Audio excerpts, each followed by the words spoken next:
ijambo kuvunira niki? Ese umuntu avunira ryari? Ese haba habaye iki? Urumva ko ni ibibazo bitatu.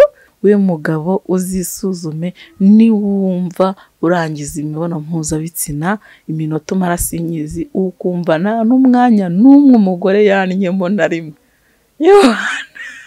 Uyu munsi wisubireho umenye ko utazi kuvunda icyo ari cyo. Mu myaka umaranye n'umugore wawe cyangwa mu mibonano mpuzabitsina yo murinze murangiza wumva umugore wawe nta hantu na hamwe atatse cyangwa se yannye, tubyita mu kinyarwanda kizima tubyita kwana. Ukumva nta hantu na hamwe atatse, ukumva ubirangije udakoze ahantu ngo wumva avuze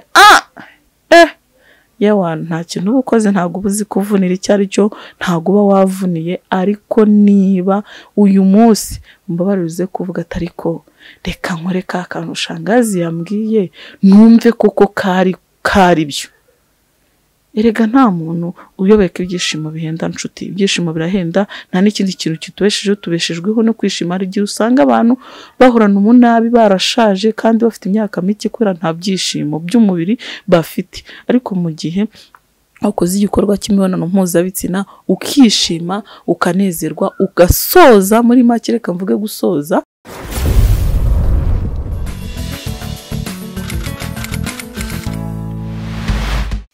mwiriwe neza, ndabasuhuje, nizere ko mumeze neza kuko nanjye meze neza. Shangazi wanyu nagarutse rero uyu munsi, ndumva nishimye ko mfite akanyamuneza. Abagabo b'inshuti zanjye mwizere ko muri hafi aho, nizere ko mumeze neza. Uyu munsi rero bagabo, hari inyigisho nziza mbazaniye abantu benshi, ariko twese hafi ya twese ntago tuyizi, ntago tuzi ngo niki.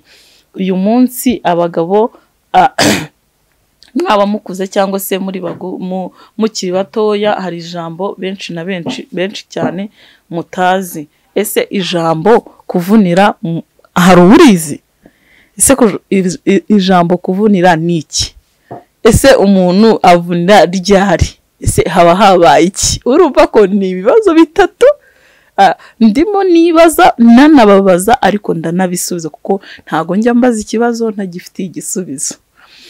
Ijambo rya mbere rero nababwiye ngo inyigisho y'uyu munsi, hari abatayizi kandi benshi ntago bayizi, icyo bita kuvunira naho cyaturutse. Ese bisobanuye iki? Kuvunira rero ni igihe umugore n'umugabo bari mu gikorwa cy'imibonano mpuzabitsina. Mwese muri bakuru, niyo mpamvu njya mbabwira ngo izi nyigisho ni iz'abantu bakuru bazi gukora igikorwa cy'imibonano mpuzabitsina icyo ari cyo, nabo baha agaciro k'ijambo umuntu avuze. Twebwe turavuga, wowe ugasesengura. Tuvuga ikinyarwanda tugitsinda, nawe yuruzi. Abantu benshi muzi ikinyarwanda. Ijambo kuvunira rero ni igihe umugore n'umugabo bari mu gikorwa cy'imibonano mpuzabitsina.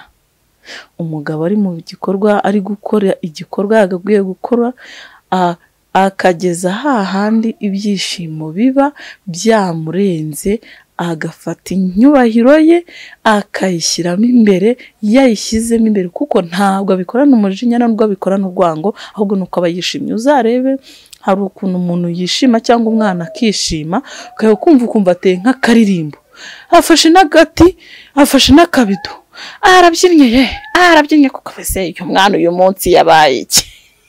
Aba yishimye. N'icyo gihe rero, mu gihe umugabo yishimye ari mu gikorwa imibonano mpuzabitsina, umugore we yamuhaye neza, nta kibazo bafitanye, ni hahandi nakubwiye ngo agera akabikora, agakora cyane, agakora yewana, niba ari gukorera inyuma, akubitira inyuma, bya ni nababwiye, agahita yumva ashyiramo imbere n'imbaraga zose. Ni hahandi ashyiramo imbere akoresheje ingufu, ariko atari bukubabaze, atari nuko kwanza ukumva umugore aranye rimwe ritagira irya kabiri.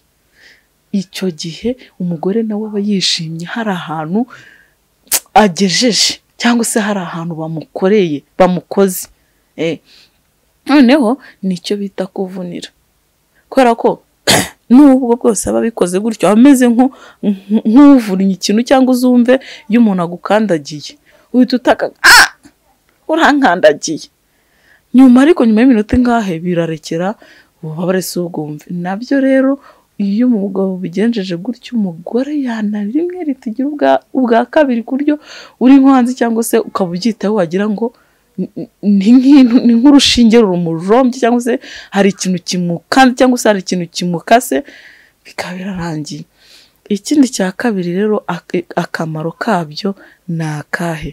Akamaro ko kuvunira bituma umugore aryoherwa n'umugabo akaryoherwa bakishima, yaba afite inyubahiro ntoya yaba afite icyubahiro kinini, yewana uko yaba yabikoze kose iyo akoze ako ka geste gato gusa atavuga ati ninshaka niryamire. Kandi koko burya ari abagore bamwe na bamwe bagenda kubera ko batabasha kumva neza yuko hari aho umugabo we yamugereje, ariko umugabo ubizi neza uzi kuvunira akabyumva neza. Nizere ko mwumva ikinyarwanda mwese, naho utazi ikinyarwanda muri abantu bakuru murakuze turangana, bamwe abenshi bankurikira bari mu myaka nk'iyanjye, abandi baranduta mu myaka za 70 muzi ikinyarwanda, bari muri myaka za 70 baba bazi ikinyarwanda. Iyo mvuze inkirisitu, iyo mvuze icyubahiro, iyo mvuze inyubahiro utuvuga ati uyu munsi ndabizi hari n'abantu bakuru bari buze kungurira akantu shamura kangurira, ahubwo yewana hasi muze gukora subscribe mushireho nimero zanyu mbahamagare, uhita unagashyiraho uvuga uti iyi nimero nkoze subscribe nyishyizeho uze kumamagara nkugurira akantu, kuko uyu munsi nigishije ikinyarwanda nyacyo. Ubundi nicyo kinyarwanda nyacyo we gisobanutse, yuvuze inyirisitu, yuvuze inyubahiro, yuvuze icyubahiro. Yewana hari umuntu ushobora kuvuga muri kumwe umusaza gatakubwira ati mwana wa rwose uvuze neza pe, uvuze neza n'inka nayiguha agatangabire, kubera iki nkoresheje ikinyarwanda nyacyo.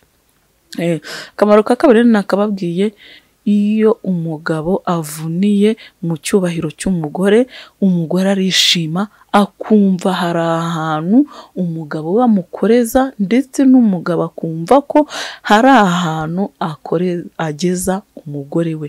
Kowe mugabo rero, icya gatatu ari n'inama mbagira, we mugabo uzisuzume niwumva urangiza imibonano mpuzabitsina iminota umara sinyizi ukumva nta n'umwanya n'umwe umugore yanyemo na rimwe, uyu munsi wisubireho umenye ko utazi kuvunda icyo ari cyo. Niyo mpamvu nagitekereje ngiye mu nyurabwenge zanjye, nkajya mu bitabo byanjye nkasoma, mbigisha byinshi pe, mvugana byinshi cyane, ariko nsanga hari utuntu duto twita ngo ni utuntu duto ariko dufite umumaro, tugirira n'abantu umumaro. Kuko wari uri umugabo ujya unicara ukavuga ati ariko umugore wanjye mfashe inyirisitu yanjye ndi mu kazi ndimo gukora kariya n'akazi, ko hari ahantu ngera nkumva arahanye aratatse, buriya simba mubabaje, buriya simba mukomerekeje, ahubwo ntukamenye ko uba ukoze ku byishimo bya nyabyo. Uyu munsi icyo nzi cyo murampiga shangazi, umunsi muramuhiga pe. Hari abagabo benshi cyane bajyaga babyibaza bakakeka ko wenda abakubabaje cyangwa se abagukomerekeje, ariko abakoze ku byishimo nyamukuru ahantu biri. Urumva kuko uzabyumve neza, iyo bikoze umugore akana ubwonko bwe bujya mu yindi si, cyangwa se nawe ubwawe utekereza ati hari ikintu nkoze. Buriya uzi ko buriya nkwibira akabanga umugabo we, niba ujya ukora igikorwa cy'imibonano mpuzabitsina umugore wakumva kariya kana ratatse, nimwanashwana do n'imbere y'Imana ishobora byose nataza kuguhiga nzamenya ko nta kintu wakoraga. Ari cyo kintu nandi kubabwira rero, ndimo mbagiraho inama. Iyo natanze ibitekerezo nkanabasubiza mitangaruka mbagira inama. We mugabo uzi neza ko wicaye urimo kundeba, urimo kunkurikira, mu myaka umaranye n'umugore wawe cyangwa mu mibonano mpuzabitsina murinze murangiza, wumva umugore wawe nta hantu na hamwe atatse cyangwa se yannye, tubyita mu kinyarwanda kizima tubyita kwana, ukumva nta hantu na hamwe atatse, ukumva ubirangije udakoze ahantu ngo wumva avuze yewe nta kintu uba ukoze, ntabwo uba uzi kuvunira icyo ari cyo, ntabwo uba wavuniye. Ariko niba uyu munsi mbabarira uze kuvuga ati ariko reka nkore ka kantu shangazi yambwiye numve koko kari byo. Erega nta muntu uyobeka ibyishimo bihenda nshuti, ibyishimo birahenda, nta n'ikindi kintu kitubeshejeho, tubeshejweho no kwishima. Hari igihe usanga abantu bahorana umunabi, barashaje kandi bafite imyaka mike kubera nta byishimo by'umubiri bafite. Ariko mu gihe wakoze igikorwa cy'imibonano mpuzabitsina ukishima, ukanezerwa, ugasoza, muri make reka mvuge gusoza, ugasoza cyangwa se ukarangiza, biba byiza cyane kuko nta munabi nta kintu. Umugore nawe rero wabikoze akaryoherwa, agasoza cyangwa se akarangiza, bituma nta mushiha, nta munabi, mbese atavuga nabi cyangwa se usanga arashihura abagore bagenzi be kubera ko aba yabikoze. Mwabyumvise rero, ngire ngo sinabisubiramo inshuro nyinshi.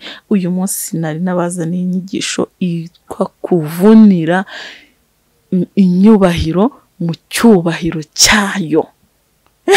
Mwabyumvise, nabibabwiye kandi nanabisoje mbigarukiraho nkubwira ngo niba ufite umugore ukaba utarumva yakataka n'umunsi wa rimwe, ntabwo uzi kuvunira icyo ari cyo, ariko nabikubwiye kuvunira icyo ari cyo. Uyu munsi wihangane ubikore, uze kuvunira. Urakoze cyane rero kunkurikira. Umunsi mwiza, ndabakunda cyane, bye bye.